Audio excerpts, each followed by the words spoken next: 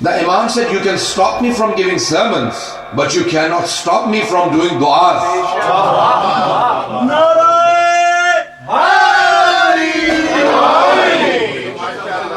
Okay? So they could not stop him from making du'as. And in those du'as, he was delivering all the messages. In the du'a, he was delivering the message. So he would start with the praise of Allah subhanahu wa ta'ala, and then the Holy Prophet and Ahlul Bayt alayhi salam. Now, This translation that I was telling you about, William Chittick's translation, in early mid-90s, 94, a journalist picked it up and he said, I was given a gift from someone and I read through the Psalms of Islam. He said, once I read through it, I could not believe that a person amongst Muslims, not today, 14 centuries ago, has conveyed such du'as that even today if you ask any Christian to write about God, could not perform anything like it. He said, I was more amazed when I found out that this person did not sit down and write them. You see, they say that when you want to write something, I write books. I've published 4. And after traveling, it takes me a month to get back into the writing mode. You know, it takes journey traveling does not go hand in hand together with writing. They say you need, in philosophy, you need a space between heaven and the earth to write something. Peace and quiet. You need time all by yourself to write something. Pay attention. You're hearing it from the writer himself. This person said, I was more amazed when I heard that this person, Imam Sadat al-Islam, did not sit down and write those du'as. He was a prisoner of battle. And while in the streets, he said, while in the streets being lashed by the people, he had the ability and the capacity to say such du'as. قید سلاسل میں ہوتے ہوئے تازیانوں کے سائے میں کسی ایک ایسے شخص کا دماغ اتنا کام کرتا تھا کہ حالات اس کے اعصاب پہ، اس کی نروز پہ اثر انداز نہیں ہو رہے تھے. وہ دعائیں ایسی مانگ رہا تھا کہ جیسے خدا سے مستقیم بات کر رہا.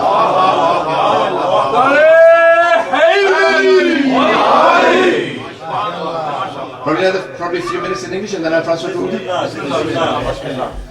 He said, I was more amazed when I found out that 14 centuries ago this person did not sit down and perform these du'as.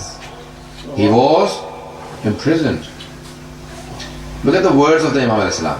You see, if he was one of us that was imprisoned, we would be complaining to Allah subhanahu wa ta'ala. میں کیوں زندان میں آ گیا؟ پروردگارہ تو نے مجھے jail میں کیوں ڈال دیا؟ اللہ نے تو جیل میں نہیں ڈالا، لیکن ہم لوگ ڈائریکٹ خدا سے لڑیں گے. خدا نہ خاصہ کوئی اگر پریشانی بیماری ہوتی، مجھے اللہ تو نے کیوں بیمار کر دیا؟ اللہ نے بیمار نہیں کیا، میری ہی گاڑی کی چوری ہوئی ہے. اللہ کہاں تھا؟ یعنی اللہ سب چیزیں چھوڑ کے اس کی گاڑی کی گارڈ بن گیا. ایسا ہوتا نا، ہم لوگ ایسی باتیں کر جاتے ہیں. بات کا جب انسان پریشانی میں ہوتا ہے نا، یہ نہیں سوچتا میں کس سے لڑ رہا ہوں. بات کا انسان خدا سے لڑ پڑتا ہے. پتہ نہیں توجہ ہے یا نہیں. You know, we many times don't realize what we say to God because we are upset. اور اگر کوئی ایسا ہو جو جانتا ہو کہ اس کے صدقے میں کائنات خلق ہوئی ہے، کوئی ہم جیسا گنہگار آدمی نہ ہو بلکہ امام معصوم ہو، اور وہ یہ جانتے ہوں کہ میں ان 14 میں سے ہوں جن کے لیے اللہ نے کائنات کو خلق کیا.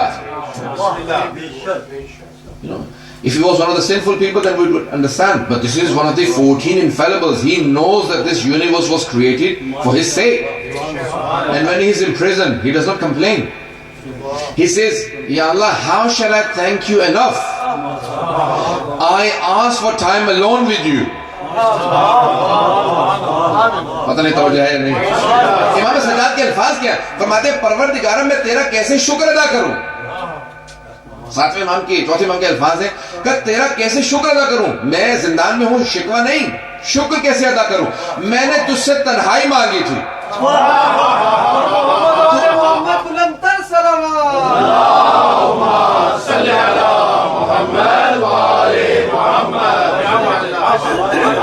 فرماتے ہیں پروردگارہ تیرا شکر کیسے ادا کروں. میں نے تنہائی مانگی تھی، تو نے ایسی تنہائی دی ہے کہ نہ سوائے تیرے کوئی اور ہے، نہ سوائے میرے کوئی اور.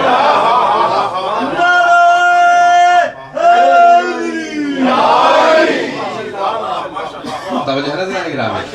کتنی عجیب و غریب کیفیت ہے عزیزان گرامی.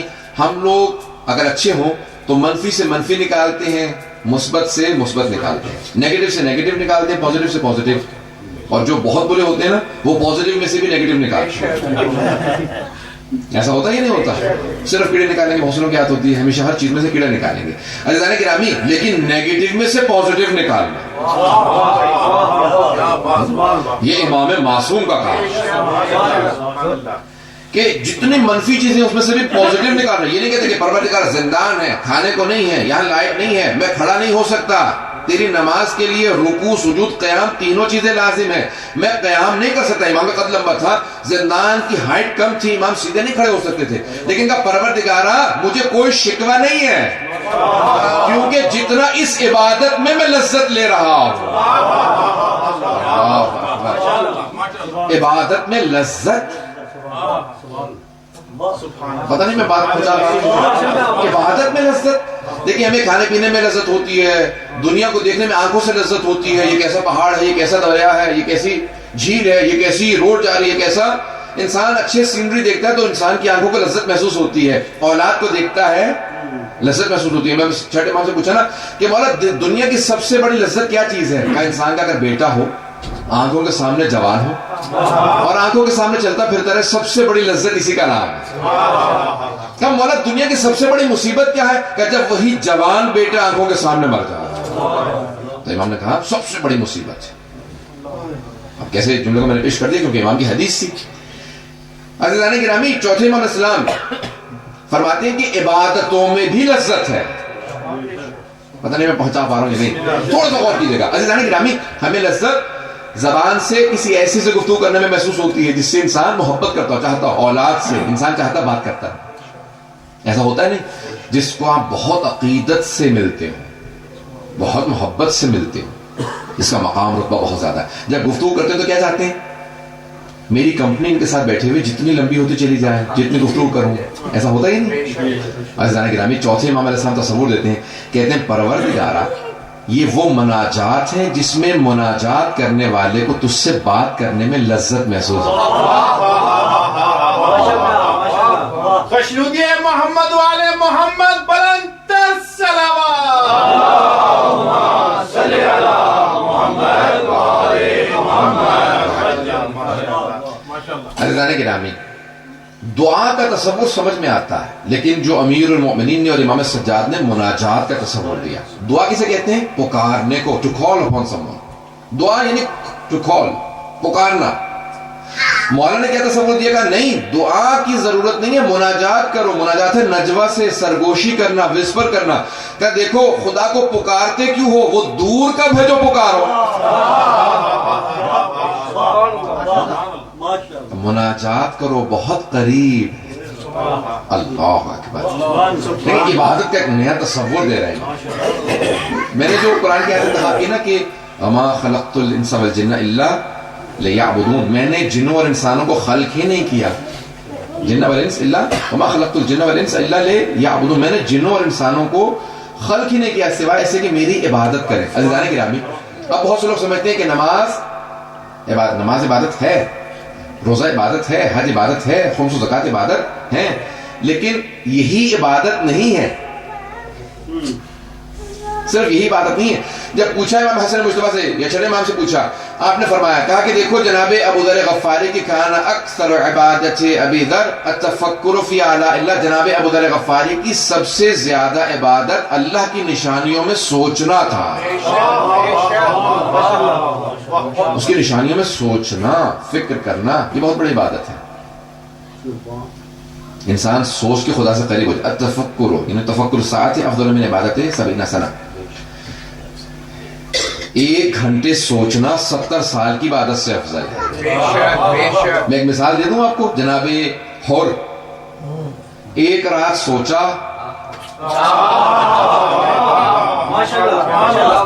70 سال کی عبادت سے افضل، ایک اور جگہ پہ 70,000 سال کی عبادت سے افضل.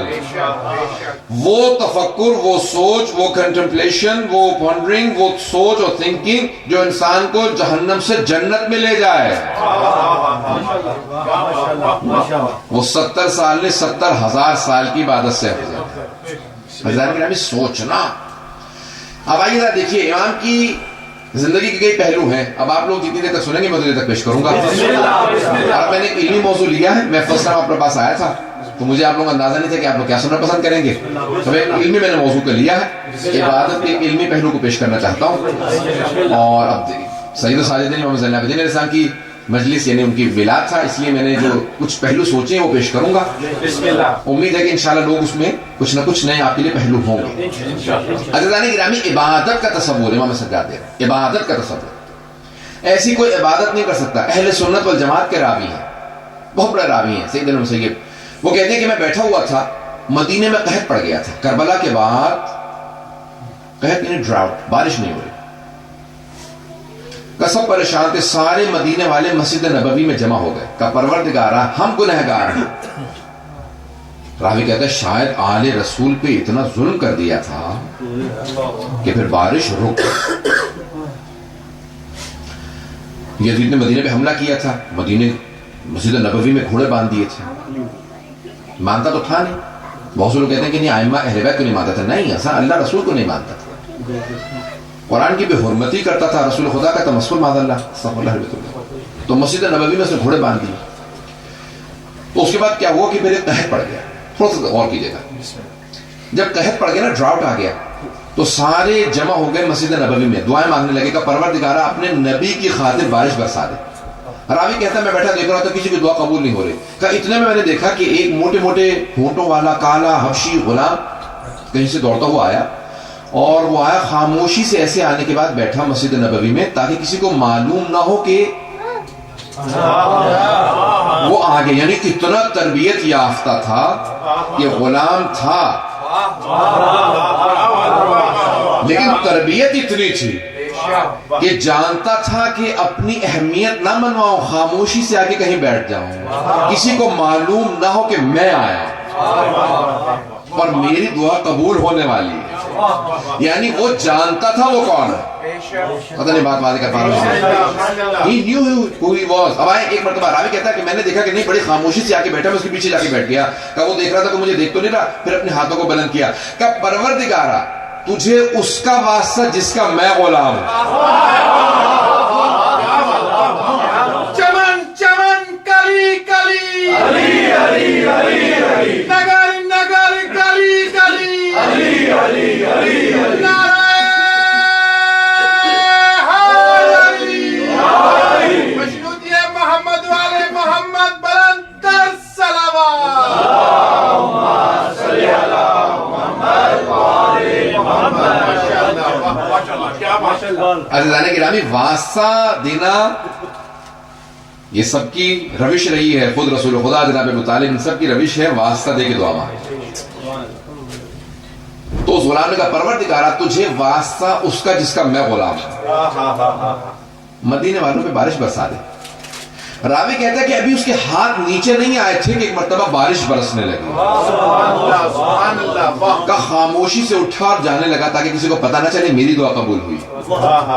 کتنا مقام ہے اس کا. کہ جب جانے لگا نا تو میں نے دیکھا کہ کس کا واسطہ دیا، کس کا غلام ہے، یہ کون ہے.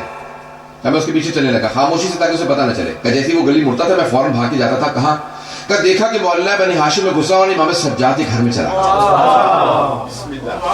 کہ جیسے ہی امام سجاد کے گھر گیا میں نے کہا ہاں ہو نہ ہو یہ انہی کا غلام ہے. پتہ نہیں میں بات پہنچا پا رہا ہوں.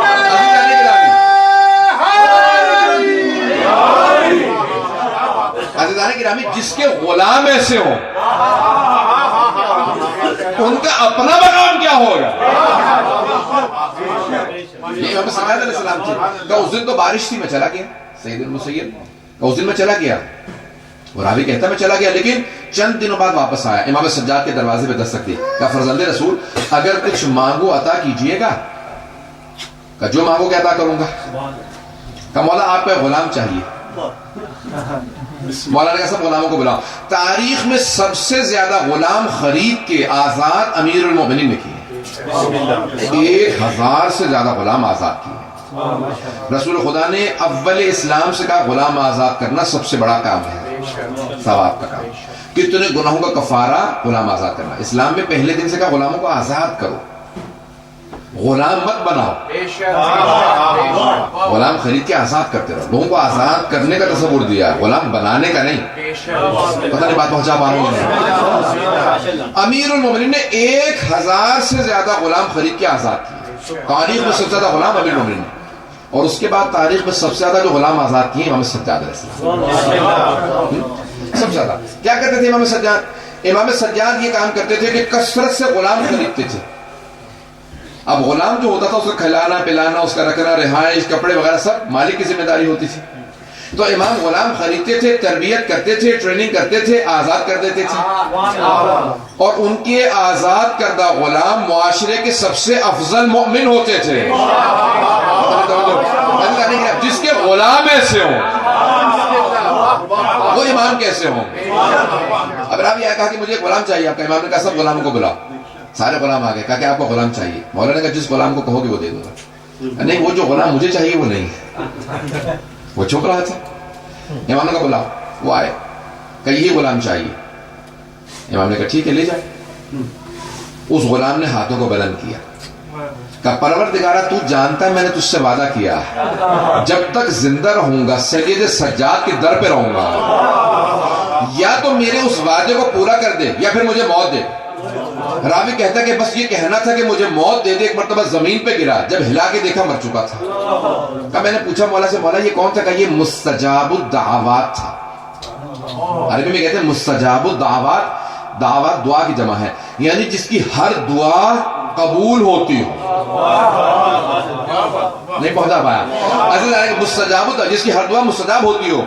The one whose every prayer is accepted, granted to him. جس کی ہر دعا قبول ہوتی ہو اسے مستجاب الدعوات کہتے ہیں. جو غلاموں کو تربیت کر کے مستجاب الدعوات بنا دے اسے زین العابدین کہتے ہیں.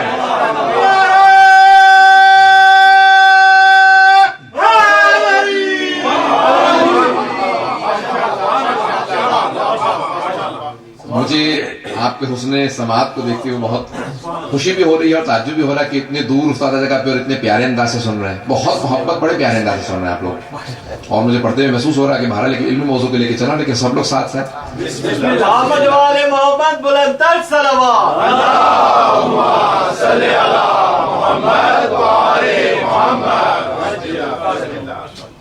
عزیزان گرامی، یہ ہیں مستجاب الدعوات. سید المسیب وہ کہتے ہیں کہ مجھے تعجب ہوا کہ ان کے غلام ایسے تھے. عزیزان گرامی، جن کا غلام ایسا ہو جو یہ نہ چاہتا ہو کہ دکھاوا ہو، ریاکاری ہو، شوئنگ آف ہو، کتنی خاموشی سے دعا مانگے قبول کروائے چلا جائے.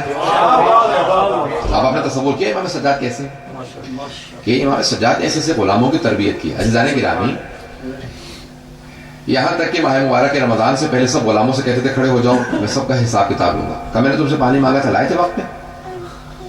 کہا نہیں مولا بھول گیا تھا. کہا فلاں موقع پہ یاد ہے میں نے کہا تھا کہ فلاں جا جاؤ کسی آدمی کو صدقہ دے آؤ، دے کے آئے تھے وقت پہ؟ کہا نہیں مولا بھول گیا تھا. دیکھیے تربیت کر رہے ہیں نا، غلاموں کی تربیت کر رہے ہیں. سارے غلاموں کو کھڑا کرنے کے بعد سب کو ان کی غلطیاں گنوائیں. کہ آپ سب کے سب کو ہو کہ سید سجاد آپ ہم پہ کرم کیجئے، خدا آپ پہ کرم کرے گا. جو نمائندہ الہی ہو، جو جانتا ہو کہ میری وجہ سے سب کچھ ہے کائنات میں، لیکن کیونکہ اپنے غلاموں کی تربیت کر رہے تھے تو کہا دیکھو دوسروں پہ جب کرم کرو تو خدا تم پہ کرم کرتا ہے. سکھا رہے ہیں کس انداز سے، پتہ نہیں بات پہنچا پا رہا ہوں یہاں. ان کو تربیت کرتے ہوئے کہتے ہیں، کہا کہ دیکھو یہ کہو کہ پروردگارہ اگر معاف بھی کر رہے ہو نا، کہ پروردگارہ میں نے تیرے ایک بندے کو معاف کیا تو مجھے معاف کر دے. انداز امام علیہ السلام کا. آئیں ذرا کچھ دعاؤں کے نمونے پیش کرنا چاہتا ہوں، کچھ چند مثالیں آپ کے سامنے پیش کر دوں. عزیزان گرامی، اب امام علیہ السلام پہ پابندیاں تھیں.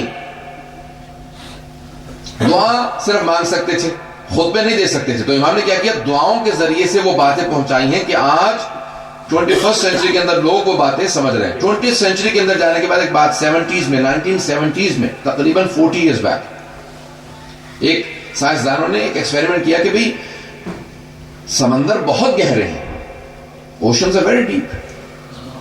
جتنے زمین کے اوپر پہاڑ ہیں نا اونچے اونچے, اس سے زیادہ اونچے پہاڑ سمندر کے اندر ہے. پھر وہ گہرائیوں میں گئے, پھر اوشن میں انہوں نے نیچے جا کے دیکھا کہ وہاں بھی مچھلیاں ہیں. کب؟ 20th سینچری میں. غور کیجیے گا, 20th سینچری میں, 20ویں صدی میں جانے کے بعد انہوں نے دریافت کیا کہ بہت چھوٹی چھوٹی مچھلیاں وہاں پہ بھی ہیں. پھر پریشان ہونے لگا, جب یہ مچھلیاں نیچے ہیں اور یہ تو اوپر آ نہیں سکتی, اتنے اوپر آتے ہوئے تو ان کو کئی مہینے لگیں گے. چھوٹی مچھلیاں, بہت چھوٹی مچھلیاں. پھر یہ آکسیجن کہاں سے لیتی ہے؟ کیا بات ہے, ڈسکوری چینل پہ پورا دیکھ رہا تھا پروگرام. انہوں نے کہا کہ 70s میں جا کے دریافت ہوا کہ یہ اوپر تو آ نہیں سکتی, اگر اوپر آنا چاہیں تو لہروں کا زور اتنا, ویوز اتنی تیز ہے کہ یہ مر جائیں گی, یہ کٹ جائیں گی, ختم ہو جائیں گی, مر جائیں گی. اور نیچے تو پانی ہے, یہ اوپر نہیں آتی تو آکسیجن بغیر مچھلی زندہ نہیں رہ سکتی. تو انہوں نے پھر بہرحال بہت تحقیق کی, تو وہاں سے ان کا زمین سے بعض کا آکسیجن اٹھتی ہے, وہ گریب کر لیتی ہیں. بعض کا ان کی اپنی اسکن سے آکسیجن نکلتی ہے, وہ گریب کر لیتی ہیں. زمین کے تہ کے اندر, گہرائی کے اندر کچھ سبزیاں ہیں, کچھ ایسے پودے اگتے ہیں, وہاں سے آکسیجن نکلتی ہے. پتہ توجہ ہے یا نہیں ہے؟ 60s اور 70s میں انہوں نے دریافت کیا تھا. 20ویں صدی کے اندر جانے کے بعد 20th سینچری میں دریافت ہوا کہ وہاں پہ کچھ مخلوقات ہیں اور وہ وہیں پہ آکسیجن پاتی ہیں. چوتھے امام کی دعا ہے صحیفہ سجادیہ میں, امام فرماتے ہیں تعریف اس خدا کی جس نے سمندروں کی گہرائیوں میں بسنے والی تمام مخلوقات کو وہیں پہ ہوا پہنچائی ہے.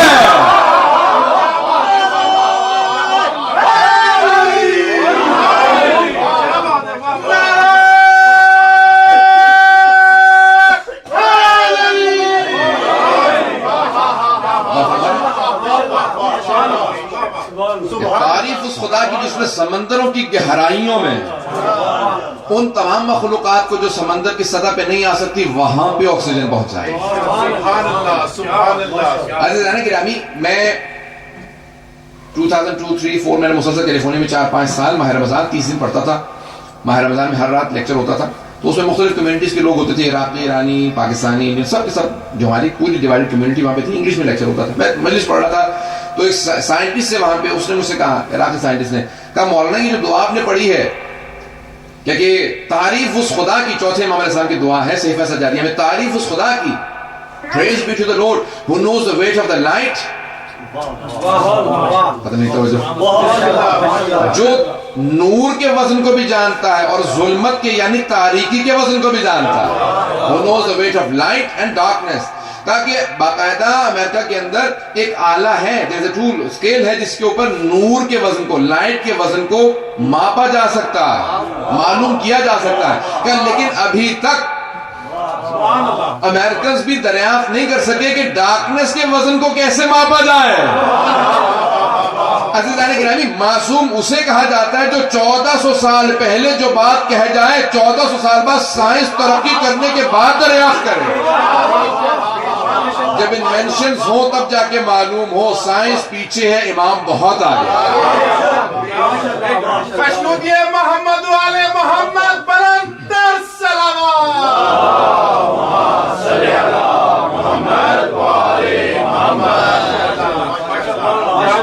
عزیزان گرامی, اگر امام کی دعاؤں کو دیکھیں آپ, صرف دعاؤں کو جو صحیفہ سجادیہ کے اندر ہے, کہ ان دعاؤں سے امام نے کیا کیا پیغام پہنچایا. آج دنیا غم بخود ہے. ایک خاتون مجھ سے کہنے لگی, بہت بڑی خاتون تھی, کہا کہ میرے 7 بچے ہیں اور میں بیوہ ہو چکی ہوں, بچوں کی بات کر آپس میں لڑائی ہوتی ہے, مجھ سے بحث کرتے ہیں. تو کہا بہت زیادہ پریشان ہو جاتی ہوں, ایک مرتبہ کمرہ بند کرتی ہوں اور جا کے امام سجاد کی دعا ہے کہ جب اولاد کی طرف سے پریشان ہو تو اس دعا کو پڑھ لو. کہا بچوں کو نہیں بتاتی, فوراً جاتی ہوں, وضو کرتی ہوں, دروازہ بند کرتی ہوں, فوراً اس دعا کو پڑھنے لگتی ہوں. جب باہر آتی ہوں سب بچے کہتے ہیں آپ اندر جا کے جادو کرتی ہیں, کیا کرتی ہیں؟ یہ ہمارے دماغ سب کے ٹھنڈے ہو جاتے ہیں. امام نے کہا کہ جادو سے بالاتر ایک چیز ہمارے پاس ہے, میجک کی ضرورت ہی نہیں ہے, ہمارے پاس دعا جیسا اسلحہ موجود ہے. علیکم بالصلاۃ نبی رسول اللہ کی حدیث ہے نا, keep the weapons of the prophets and the messengers. They said, Ya Rasulullah, what is that weapon? He said, dua. Dua, that is the weapon of all the messengers and prophets. Imam Sajjad al-Islam کی دعا انسان کو بے انتہا مقرب بنا دیتی ہے. عزیزان گرامی یہ دعائیں ان کی عادت ڈالیے. عزیزان گرامی انسان جب دعا مانگتا ہے نا تو دیکھیے دعا ایک فلسفہ ہے کیسا ہے اس کا پیش کرنا چاہتا ہوں.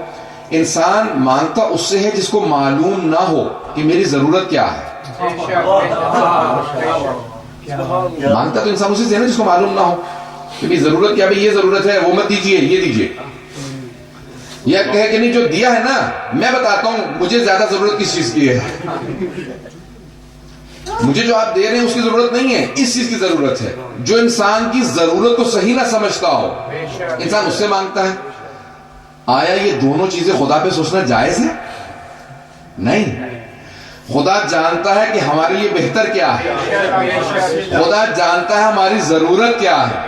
اس کے باوجود بھی اس نے خود سے کہہ دیا ادعونی استجب لکم، مانگو تو صحیح میں عطا کروں گا. اب جب اس نے خود سے کہہ دیا مانگو میں عطا کرنے والا ہوں تو عزیزان گرامی امام سجادے کا دیکھو مانگنے کا طریقہ میں بتاؤں گا. مولا کیسے مانگے گا؟ اللہم صلی علی محمد وعلی محمد.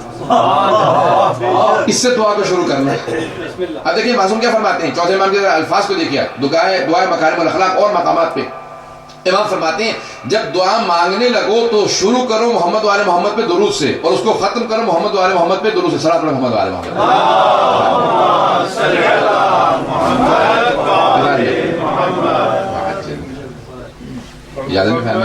محمد باردی کے صلوات.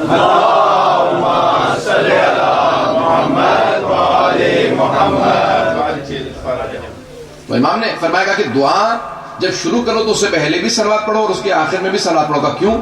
کہا کہ دیکھو صلوات اور درود کسی بھی حالت میں رد نہیں ہے، ہر حالت میں قبول ہے.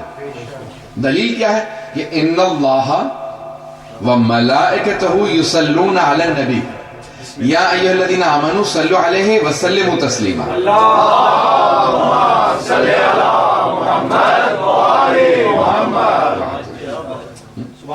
یا کہ خدا اور اس کے ملائکہ رسول خدا پر درود بھیجتے ہیں. عزیزان گرامی جس عبادت میں خود خدا شریک ہو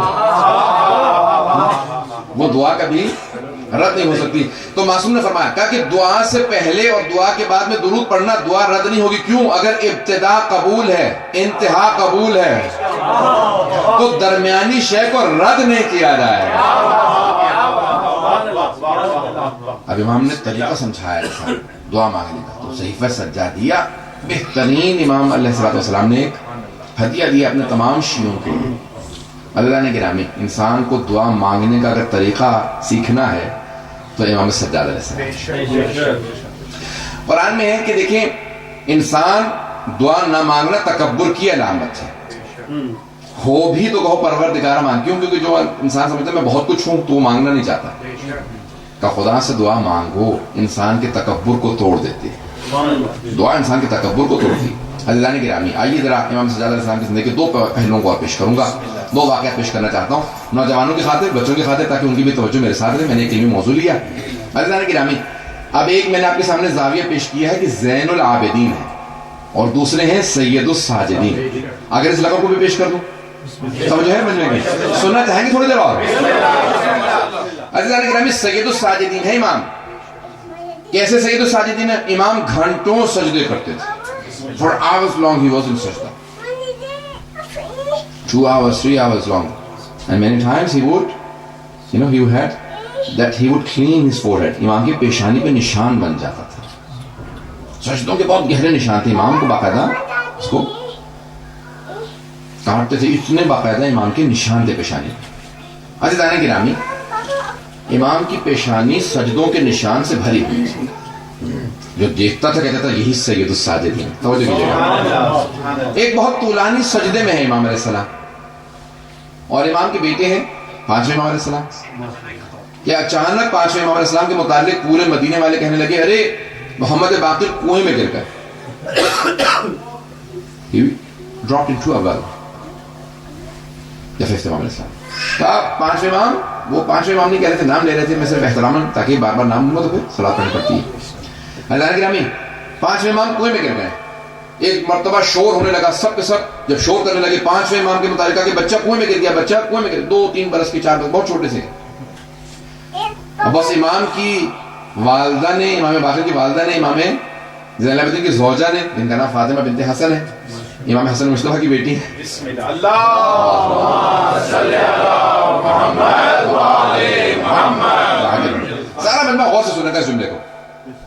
عزیزان گرامی، امام کی بیٹی ہیں، امام کی پوتی ہیں، امام کی بھتیجی ہیں، امام کی بہو ہے، امام کی زوجہ ہے، امام کی ماں ہے، امام کی دادی ہے، اور طرف سے امامت میں ہے. لیکن آخر ماں ہے. بس کان میں آواز جانی تھی میرا بیٹا کنویں میں گر گیا، رونے لگی، تڑپ کے رونے لگی، اور روتی ہوئی فوراً چوتھے امام کے پاس آئیں گے. اے میرے سرتاج، اے میرے آقا، اے میرے مولا، ہمارا بچہ کنویں میں گر گیا. اور امام کون ہے؟ امام ہے سید الساجدین. عزیزان گرامی، الصلاۃ معراج المؤمن، نماز مومن کی معراج ہے. معراج یہاں نہیں ہوتی، وہاں ہوتی ہے. توجہ توجہ توجہ.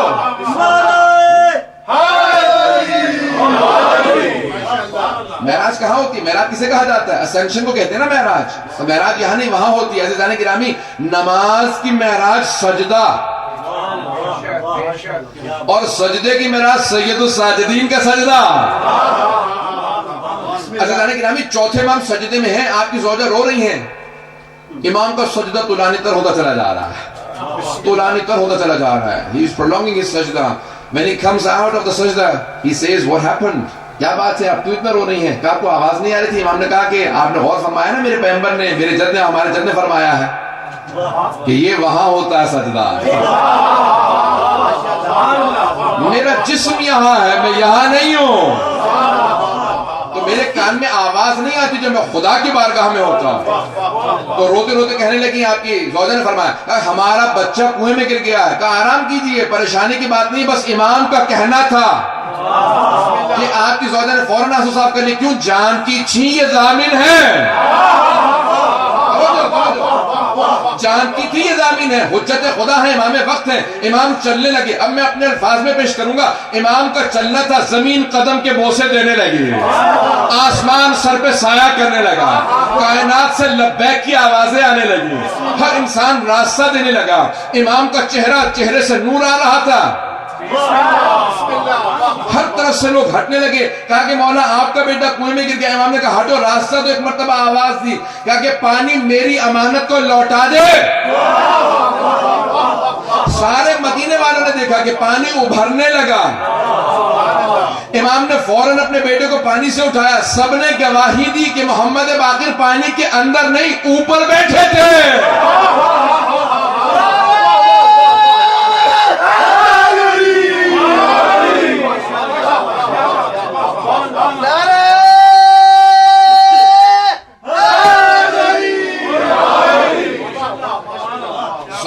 پانی کے اندر نہیں ہے بلکہ پانی کے اوپر بیٹھے کھیل رہے ہیں. کہ اتنی دیر گزر گئی، نہ جانے 2 گھنٹے، 1.5 گھنٹہ، 3 گھنٹے، کتنا عرصہ گزر گیا، یہ بچہ پانی کے اندر کیسے نہیں گیا؟ امام نے اٹھایا، چلنے لگے. امام نے کہا یہ حجت خدا ہے. ایک مرتبہ ایک آدمی نے آواز دی، کا مولا اتنی دیر سے آپ کا بچہ پانی میں تھا، پریشان نہیں ہوئے؟ کہا نہیں، میں خدا کی عبادت میں تھا. کہ آپ کو یہ پریشانی نہیں تھی کہ آپ کا بیٹا ڈوب جائے گا؟ کہ جب میں نے اس کی عبادت میں خیانت نہیں کی، وہ میری امانت میں کیسے خیانت کر سکتا؟ صبح کے ساتھ دل بولا، علی مولا، علی مولا، میرا مولا، میرا مولا، علی مولا، علی مولا، نبی بولا وسیع میرا، علی مولا، علی مولا.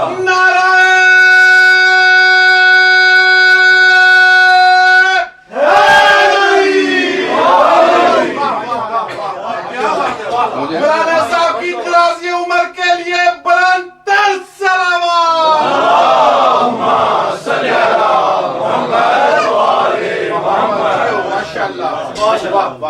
امام نے فرمایا کہ جب میں نے اس کی عبادت میں خیانت نہیں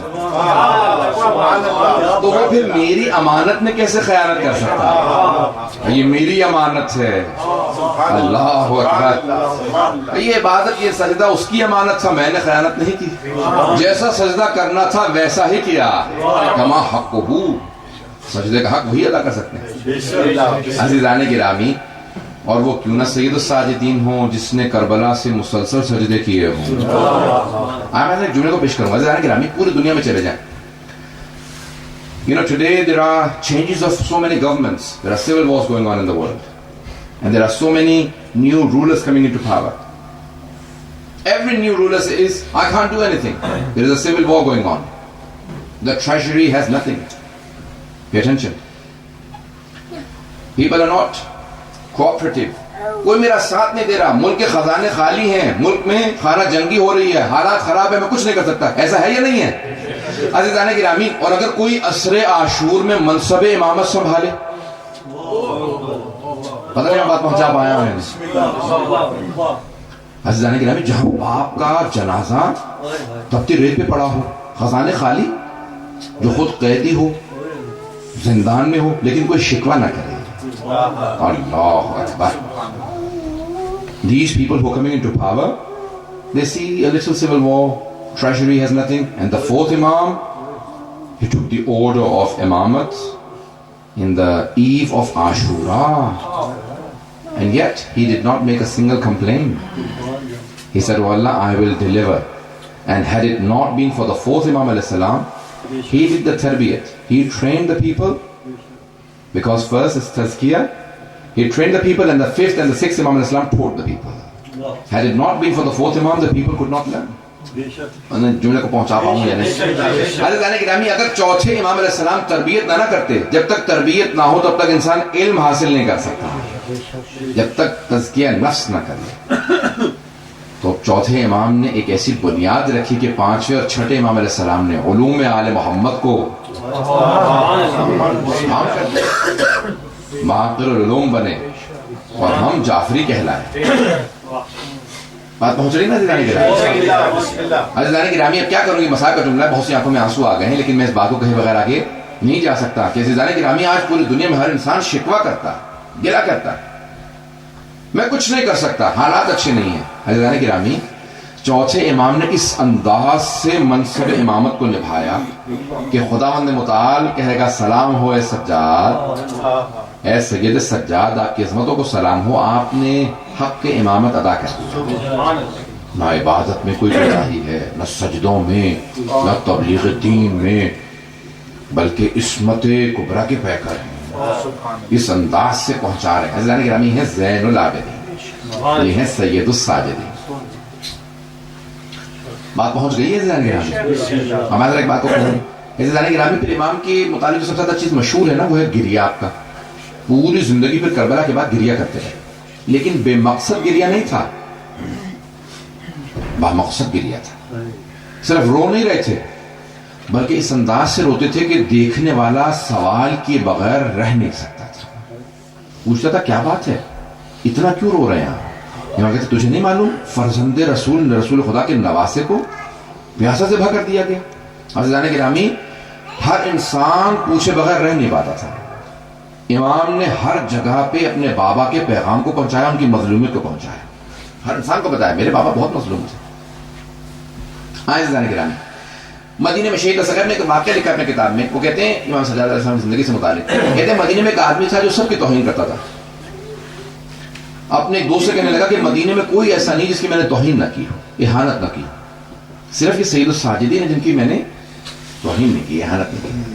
کہا آج جاؤں گا، آج معاذ اللہ، کہ خبردار تجھے نہیں معلوم یہ سید الساجدین ہے. کہ ایک مرتبہ پیچھے سے گیا، امام کی ابا کو کھینچنے لگا. کہ جیسے اس نے ابا کو کھینچا نا، تو امام نے مڑ کے دیکھا، بس امامت کا چہرہ، ہیبت و جلال، چہرے پہ نور، بس امام کا دیکھنا تھا کہ ایک مرتبہ اس کی آنکھوں میں آنسو. امام نے آیت کی تلاوت کی، ان لنا یوما یخسر فیہ المبطلون، ایک دن ایسا آنے والا ہے جس میں بطلان کار، برا کام کرنے والے بڑے خسارے میں ہوں گے، نقصان میں ہوں گے. رونے لگا. کہا مولا میری توبہ قبول ہو سکتی ہے؟ مولا نے کہا تو توبہ کی ضمانت دے، دوبارہ گناہ نہیں کرے گا، میں ضمانت دیتا ہوں تیرے سارے گناہ معاف. اللہ گرامی، اس کے بعد پھر بہت بڑا عابد و زاہد بنا، سارے گناہوں کو چھوڑ دیا. ہم ایسے کو سید الساجدین زین العابدین مانتے ہیں. عزیزان گرامی، چند جملوں کو پیش کروں گا، تھوڑے سے میرے ساتھ توجہ رکھیے، کیونکہ بنا روایت جو ہیں وہ جناب سید صلی اللہ علیہ کی ایام شہادت. صرف ایک جملے کو پیش کرنا چاہتا ہوں، اس کے بعد میں تمام کر دوں گا. پھر اس کے بعد آخر میں اگر کوئی سوالات ہوں گے سوالوں کے جواب دوں گا. عزیزان گرامی پوری زندگی گریا کرتے رہے. جو سوال کرتا تھا نا کہ کیا بات ہے مولا آپ کیوں گریا کر رہے ہیں, تو امام فوراً جواب دیتے تھے قتل ابن رسول اللہ عطشان, فرزند رسول کو, نواز رسول کو پیاسا ذبح کر دیا گیا. یہاں تک کہ پھر پوری زندگی جب اپنے بابا کے سر کو دیکھا نا امام نے, پھر پوری زندگی کبھی بھی جو سر کا گوشت تھا وہ نہیں کھایا, پھر پوری زندگی سر کا گوشت نہیں کھایا. کسی بکرے کو بھی دیکھتے تھے فوراً تڑپ کے رونے لگتے تھے. یہاں تک کہ مدینے میں بات پھیل گئی تھی کہ جب امام سجاد گھر سے نکلتے ہیں تو سارے جو قصابی تھے, قصابی جتنے بچر تھے, وہ اپنے پشتوں پہ اپنے جانوروں پہ کپڑا ڈال دیتے تھے, چھپا دیتے تھے, کہیں چوتھے امام کی نگاہ نہ پڑ جائے. جب بھی دیکھتے تھے گوشت کو تڑپ کے رونے لگتے تھے. یہاں تک کہ ایک قصائی مرتبہ مشغول تھا, کام کر رہا تھا, نہیں رک سکا, تو امام گزرتے ہوئے اچانک رکے اور رونے لگے. کہا میں کچھ سوال کرنا چاہتا ہوں. کہا بولا مجھے معافی ادا کیجیے گا, معاف کر دیجیے گا, میں بھول گیا تھا آپ کے آنے کا وقت ہو گیا. امام نے کہا کہ میں کچھ سوال کروں, جواب دے گا؟ کہا فرمائیے. میرا پہلا سوال یہ ہے, جب تو اس جانور کو ذبح کرنے لگا تھا تو نے اسے پانی پلا دیا تھا؟ کہا فرزند رسول ہم بغیر پانی پلائے ذبح نہیں کرتے. امام رونے لگے. پھر امام نے دوسرا سوال کیا, کہا جب تو اس کو ذبح کرنے لگا تھا تو نے خنجر کو تیز کر لیا تھا؟ کہا مولا ہم پہلے خنجر تیز کرتے ہیں پھر بعد میں ذبح کرتے ہیں. امام نے کہا میرا تیسرا سوال, جب تو اسے ذبح کرنے لگا تھا کوئی دوسرا جانور دیکھ تو نہیں رہا تھا؟ کہا نہیں ہم چھپا کے ذبح کرتے ہیں. پھر امام نے فوراً کربلا کا رخ کیا اور تڑپ کے رونے لگے. کہا بابا وہ جو کربلا میں آئے تھے وہ کیسے مسلمان تھے؟ بابا نہ انہوں نے آپ کو پانی پلایا نہ خنجر کو تیز کیا, میری پھپھی کھڑی دیکھ رہی تھی, میری پھپھی سے چھپایا نہیں بابا. حیرانی گرامی, میں امام سجاد علیہ السلام کی کیونکہ زندگی سب سے زیادہ گریا کرنے والے امام, اس لیے میں نے چند جملے پیش کیے. آئیں ذرا بھی آنکھوں میں جب آنسو ہوتے ہیں نا تو دعا رد نہیں ہوتی. جب آنکھ میں آنسو ہو تو دعا قبول ہوتی ہے. سب ہاتھوں کو بلند کیجئے گا, میں دعا کرواؤں گا. پروردگارہ ہم سب کو 12ویں امام کا ظہور دیکھنا نصیب فرما. پروردگارہ جہاں جہاں مومنین بسے میں ان کے سب کی جان مال عزت آبرو کی حفاظت فرما. عراق کے حالات خراب ہیں, بحرین کے, شام کے, پاکستان کے سب مومنین کی حفاظت فرما. پروردگارہ جہاں جہاں شین حیدر قرار ہیں سب کی جان مال عزت آبرو کی حفاظت فرما. ہمارے مقامات مقدسہ کی حفاظت فرما. پروردگارہ نجف و کربلا کی, کاظمین کی, سامرہ کی, ولادت کی اور شام کے تمام روضوں کی حفاظت فرما. پروردگارہ حکومت اسلامی کی حفاظت فرما. اور پروردگارہ جتنے بھی ہمارے مومنین جہاں جہاں بسے ہیں سب کی حفاظت فرما. جو مومنین یہاں موجود ہیں سب کی دعائیں مستجاب فرما, کسی کو خالی ہاتھ نہ لوٹا. پروردگارہ ایک واسطہ پیش کریں گے. پروردگارہ امام سجاد علیہ السلام ہم لوگ عبادت کرتے ہیں نا تو اس کے لیے بھی جانماز بچھا لیتے ہیں, اس کے لیے بھی صدقہ رکھتے ہیں, اس کے لیے ہم کوشش کرتے ہیں کہ ہمارے لیے کوئی آرام دہ جگہ ہو. اور اگر کوئی کربلا سے شام کے راستوں میں کانٹوں پہ سجدے کرتا رہا ہو, اس امام علیہ السلام کی عظمتوں کو سلام. و پروردگارہ امام سجاد کے پاؤں میں لگے کانٹوں کا واسطہ ہماری ان گنہگار آنکھوں کو امام زمانہ کی زیارت نصیب فرما. پروردگارہ جنت البقیع تعمیر ہوتا دیکھنا نصیب فرما. جتنے مومنین مریض ہیں پروردگارہ ایک واسطہ دوں گا, بیماروں کے لیے ایک واسطہ دوں گا. میں آپ سے سوال کروں, آپ نے کبھی دیکھا کہ کسی بیمار کو لوگ بستر سے گرا دیتے ہوں؟ شام غریبہ میں امام سجاد کو بستر سے گرا دیا گیا تھا. پروردگارہ شام غریبہ کے اس بیمار کا واسطہ جس کو بستر سے گرا دیا گیا تھا, ہمارے جتنے مومنین مریض ہیں سب کو شفا کاملہ عنایت فرما. پروردگارہ ایک اور واسطہ دوں گا. پروردگارہ جب ایک مرتبہ کسی چھوٹی سی بچی کی رسیوں کو کھولا گیا نا, وہ دوڑتی ہوئی آئی, آ کے بھائی کے گلے میں باہیں ڈال دی. جیسے امام سجاد علیہ السلام گلے میں باہیں ڈالی نا تو امام تڑپ کے رونے لگے. کہا آہ, کہا بھیا کیا بات ہے؟ کہا بہن میری زنجیریں دھوپ میں بیٹھ کے گرم ہو جاتی ہیں, جب کوئی ہلاتا ہے نا تو میری کھال ان سے اترنے لگتی ہے. ابھی تم گلے ملی نا تو میری کھال سے یہ زنجیریں لگ گئیں. اتنے میں پانی ملا بچی کو, جیسے بی بی کو پانی ملا نا بی بی نے سارا پانی مولا کے زنجیروں پہ ڈال دیا. جیسی زنجیروں پہ پانی ڈالا امام سجاد نے پوچھا بہن کیا کر رہی ہو؟ کہا بھیا آپ ہی نے تو کہا تھا میری زنجیریں گرم ہیں, میں آپ کی زنجیروں کو ٹھنڈا کر رہی ہوں. پروردگارہ واسطہ اس لہجے کا جب ایک بہن بھائی کی زنجیروں کو ٹھنڈا کر رہی تھی, تمام ماؤں کے کلیجوں کو ٹھنڈا فرما. کسی ماں کو اولاد کا غم نہ دے, خصوصاً بحرین کے اندر اور مقامات پہ ماؤں کو اولاد کا غم نہ دے. پروردگارہ ایک آخری واسطہ دوں گا. پروردگارہ جب چوتھے امام اسلام نے اپنے پاؤں سامنے بچھا رکھے تھے نا تو ایک بچے نے پوچھا کہ بھیا کیا بات ہے، آپ نے پاؤں کیوں پھیلا رکھے؟ کہا میرے پاؤں میں کانٹے لگ گئے، ہاتھوں میں زنجیریں، میں پاؤں سے کانٹے نہیں نکال سکتا۔ تو ایک بچی نے کہا بھیا میں آپ کے پاؤں سے کانٹے نکال دیتی ہوں۔ اس بچی نے سارے کانٹے چننا شروع کیے۔ مولا سے پوچھا مولا کس بات سے رو رہے ہیں؟ کہا میرے ہاتھ زنجیروں میں ہیں، میری بہن کے پاؤں کے کانٹے کوئی نکالنے والا نہیں۔ جس کو دوسروں کا اتنا احساس ہو وہ حجت خدا ہے، پروردگار ہے۔ امام مظلوم کی، امام سجاد علیہ السلام کی مظلومیت کا واسطہ جتنے بھی دنیا کے اندر جہاں جہاں پہ لوگ ہیں سب کو اہل بیت علیہ السلام سے آشنا فرما، سب کو دین اہل بیت علیہ السلام کی ماننے کی توفیق عنایت فرما، دشمنان اہل بیت کو نصف و نابود فرما، داعش کو، طالبان کو غارت فرما، پروردگار سے مملکت کو ترقی عنایت فرما، خدمت کرنے والے کو توفیقات میں اضافہ فرما، ہم سب کو پروردگارہ اخلاص کے ساتھ، خلوص نیت کے ساتھ ان کی خدمت کی توفیق عنایت فرما، ہم سب کے مرحومین کی مغفرت فرما، ان کے درجات کو بلند فرما، ان کی قبروں کو منور فرما۔ ربنا تقبل منا انك انت السميع العليم بحق محمد وآله الطيبين الطاهرين المعصومين صلوات۔ ہم اگر سوالات ہوں گے، is there any questions and inshallah we'll answer them۔ ہم ختم کرنے والے تھے لیکن اگر سوالات ہیں، is there any questions؟ اگر سوالات ہوں گے نماز شب کے متعلق پوچھ رہے ہیں کہ نماز شب میں اکثر میرا روٹین ایسا ہے کہ میں 2-3 بجے تک جاگتا ہوں، کوشش کرتا ہوں فجر وقت میں کہ کیا میں 2-3 بجے سونے سے پہلے نماز شب پڑھ کے سو سکتا ہوں؟ نماز شب آدھی رات کے بعد کبھی بھی پڑھ سکتے ہیں، نصف شب کے بعد، مڈ نائٹ کے بعد کبھی بھی نماز شب پڑھ سکتے ہیں، اور اگر عشاء کے بعد بھی چاہیں تو پڑھ سکتے ہیں، لیکن آدھی رات کے بعد سے فجر سے پہلے کبھی بھی پڑھ سکتے ہیں، اور دا کلوزر ٹو فجر دا بیٹر، جتنی بھی فجر سے قریب تر پڑھیں اتنا بہتر، ثواب زیادہ، لیکن آدھی رات کے بعد کبھی بھی پڑھ سکتے ہیں، ویسے عشاء کے بعد بھی پڑھ سکتے ہیں۔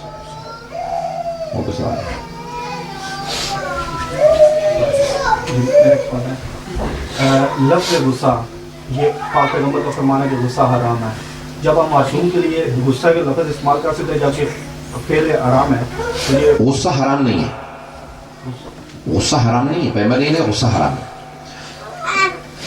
غصے میں قابو کھو دینا، انسان کو قابو نہ رہے اپنے آپ، غصہ نہ آنا یعنی غیرت نہ ہونا، یہ بھی ہے، غصہ آنا چاہیے، وإلا انسان میں غیرت ہی نہیں ہے۔ غیرت کی علامت ہے کہ انسان غصہ آئے گا، لیکن غصے میں بے قابو نہ ہو، کہ اسے یہ معلوم نہ ہو، اس کی زبان قابو میں نہ ہو کہ جو چاہے خدا کے خلاف بول دے، جو چاہے ماں باپ کے خلاف بول دے، جو چاہے کسی کے خلاف بول دے، نہیں، قابو ہونا، غصے میں قابو ہونا ضروری ہے۔ غصہ آنا حرام نہیں ہے، غصے میں قابو نہ ہونا۔ غصے اور جلال میں کیا فرق ہے؟ بہرحال ایک محترم لفظ غصہ جو ہے عموماً استعمال ہوتا ہے کہ جس کے اندر انسان آپے سے باہر ہو جاتا ہے، اور جلال جو ہے وہ انسان کے کمالات میں سے، اور وہ ائمہ علیہ السلام سے مختص ہے کہ جب وہ آتے تھے وہ پورے اپنے قابو کے ساتھ ہوتے تھے، اور وہ ان کا جس طرح سے امیر المومنین علیہ السلام نے فرمایا، سوال کیا گیا کہ یا علی رسول خدا نے پوری زندگی تلوار نہیں اٹھائی، کیوں؟ صرف جنگ حنین میں تلوار چلائی ہے۔ کہا کہ تم نے قرآن نہیں پڑھا؟ قرآن میں ہے کہ وما ارسلناک الا رحمۃ للعالمین، ہم نے آپ کو عالمین کے لیے رحمت بنا کے بھیجا۔ کہ رحمت کا تقاضا یہ ہے کہ تلوار نہ چلائے، لیکن جان کا بچانا واجب ہے، اس لیے جنگ حنین میں کہ صحابہ چھوڑ کے بھاگ گئے تھے اور وہ پیغمبر کو قتل کرنا چاہتے تھے، اس لیے جان بچانے کے لیے پیغمبر نے پھر لوگوں کو مارا، وإلا پیغمبر تلوار نہیں چلاتے، مارتے نہیں تھے۔ کہا پھر اگر پیغمبر رحمت للعالمین ہے، انہوں نے تلوار نہیں چلائی تو پھر آپ نے تلوار کیوں چلائی؟ کہا کہ وہ رحمت الہی تھے، میں جلال الہی۔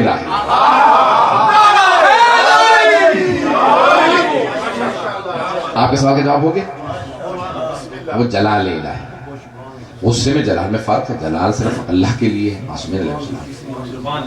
اور اگر سوال ہوگا تو جواب دیں گے۔ تو آپ نے کہا ہے صاحب کچھ کتابیں لکھی ہیں، وہ کہاں سے مل سکتی ہیں؟ میں لے کے نہیں آیا صاحب، تو میں اگر مجھے پہلے سے تھوڑا سا رہتا تو شاید میں لیتا آتا۔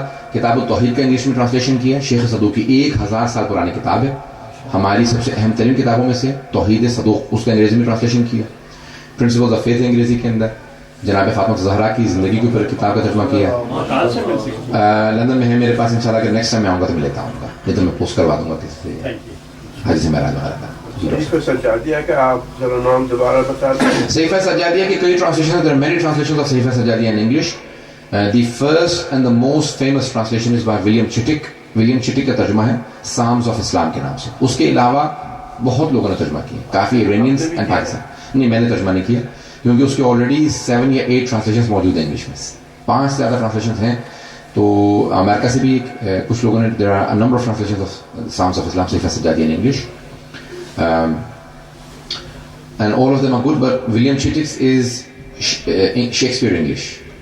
تو اس نے شیکسپیئر کی زبان میں ترجمہ کیا ہے بڑی محنت کر کے. دعائے کمیل کا صحیفہ سجادیہ, دعائے مشلول, یہ اس نے ترجمہ کیے ہیں, اور یہ ترجمے پڑھنے سے تعلق رکھتے ہیں جو جن کی انگلش اچھی ہو, لیکن سادہ ترجمے بھی موجود ہے صحیفہ سجادیہ کے. جو لٹریچر سے شوق رکھتے ہیں وہ پھر ولیم چٹک کا ترجمہ پڑھیں. جن کو لٹریچر کا شوق نہیں ہے وہ سادہ ترجمہ پڑھیں کسی وقت. اور اگر کوئی سوال ہو, ایک آخری سوال لے لیں گے. What's my favorite dua? Our ulama all have said that the best dua that we have, Allama Majlisi, Sheikh Abbas Qumi, Imam Khomeini, all three have said that the best dua that we the Shias have, something that we have none of the other Muslims have. 2 things we have other than Quran, Nahjul Balagha, Sahifah Sajadiyya. 2 things we have that none of the other Muslims have: ziyarat and du'as. زیارتیں اور دعائیں جتنی ہمارے پاس ہیں کسی کے پاس نہیں. Now the best dua according to Allama Majlisi, Sheikh Abbas Qumi and Imam Khomeini is dua kumail. The best dua is dua kumail. My favorite is Ya Sari Ar-Raza. او اللہ جو بہت جلدی راضی ہو جاتا ہے. اللہ ناراض بہت دیر سے ہوتا ہے, راضی بہت جلدی ہو جاتا ہے. مومن کے لیے بھی بعض احادیث میں کہ مومن بھی ایسے ہی ہوتا ہے, ناراض بہت دیر سے ہوتا ہے, راضی بڑی جلدی ہو جاتا ہے. مومن بھی ناراض بڑی مشکل سے ہوتا ہے اور راضی بڑی جلدی. تو اللہ یا سر رضا اغفر لمن لا یملک الا الدعاء. I also like many of the du'as, but after taqibat, subhana man la ya'tadi ala ahli mamlakati. For memory, this is the best dua. According to Zanjani, I asked him a short dua for hafidah, for memory. After every namaz, if you read this dua, I can write it inshallah. This is probably I've been reciting for over 20 years after every namaz. If there are any questions, otherwise we'll call it a night.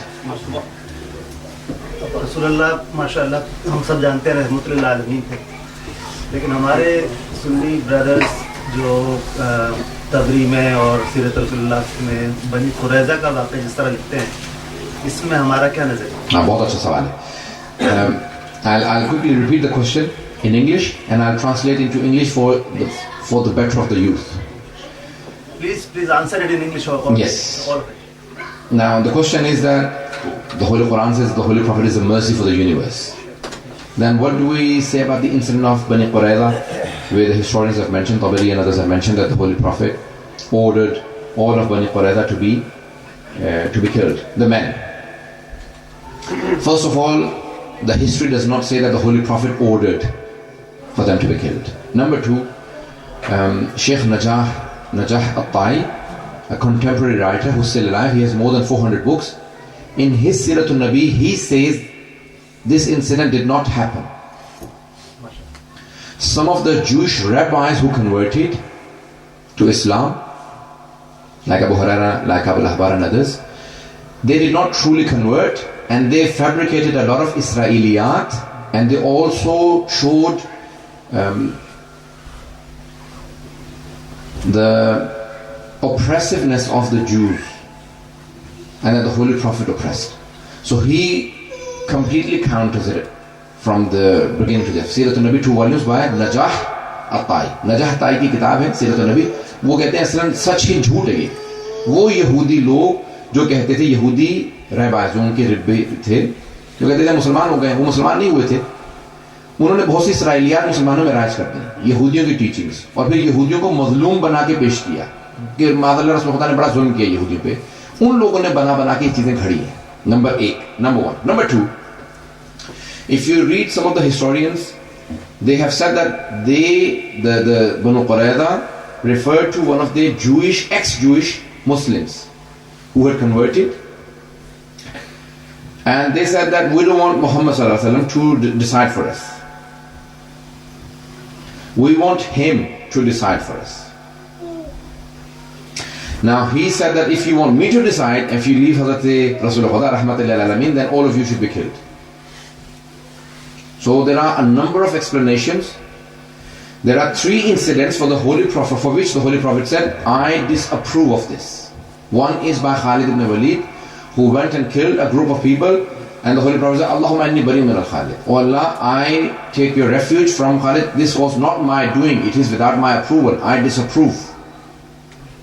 One of them is this incident. And there are other incidents. So there are many historians who have countered and do not approve that the Holy Prophet gave the orders for their killing. رسول خدا نے ان کے اصلاً حکم جاری ہی نہیں کیا ان کے قتل کا. ٹھیک ہے.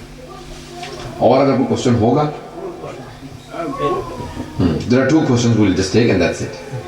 What's, in your opinion, the best book in accordance to the Seerah of the Prophet? What is the best book on the Seerah of the Holy Prophet? There are many different books on the Seerah of the Holy Prophet. If you want a short book, then Sunan al-Nabi by Allama Tabatabai is very good. Allama Tabatabai, very short, but very good. So he picks out all the different qualities of the Holy Prophet, that he never used to spit, he used to, how he walked, he would not hit his feet on the ground, how he, every little thing, every little aspect of his life. What made him Rahmatan lil Alameen? When he was crossing the street, if he ever saw any stones or any branches of the tree, he would move them out with his feet. Little things about the Holy Prophet, he's covered in there. And if you want a detail, there is a 35-volume set by Sahih min Sirat al-Nabi al-Azam by Sayyid Jafar Murtada Amili. Sayyid Jafar Murtada Amili has a 35-volume set on the life of the Holy Prophet, Sahih min Sirat al-Nabi al-Azam. If you want a lengthy one, then that book, and a short one by Allama Tabatabai, Sunan al-Nabi. آج کل 2 طرح کی ideologies کو میں سنتا ہوں لوگوں سے. ایک تو یہ کہ امام زمانہ ایک چیز ظہور کے حوالے سے وہ کہتے ہیں کہ ظہور کے حوالے سے آپ کچھ نہیں کر سکتے, اور جو دوسرے آئیڈیالوجی سنتا ہوں کہتے ہیں کہ آپ کو راستہ ہموار کرنا ہے, سب کو مل کے راستہ ہموار کرنا ہے.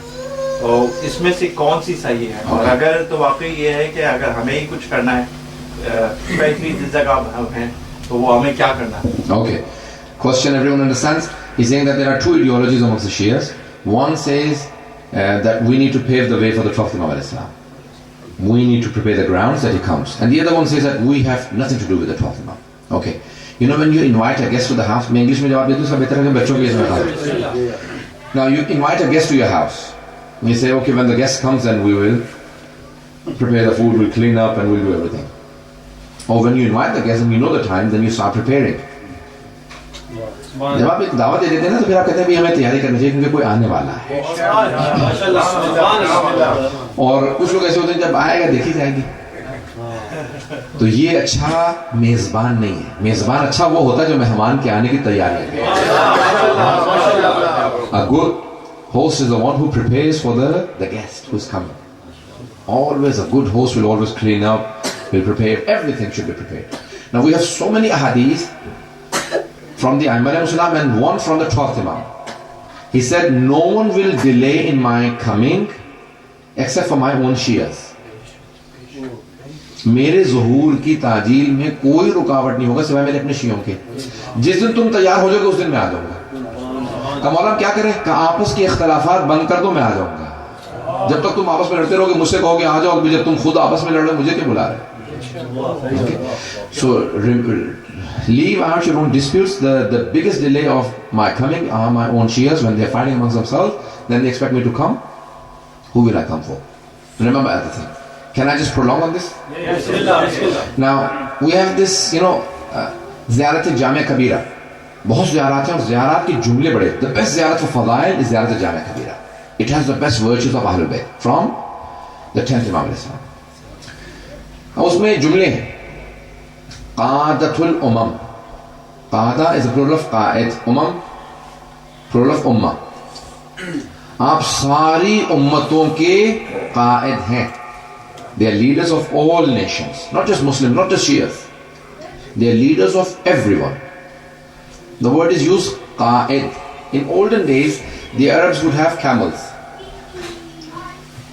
and they would take them for grazing, and there were 2 methods of looking after them. One person would hold a stick and he would just walk behind the camels. If any camel went off, he would hit and bring him back. He was called sa'iq.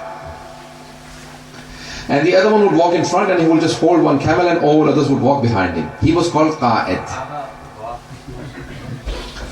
Today the driver behind, because he's behind the driving seat, in Arabic he's called sa'iq. and the leader is called Qaid.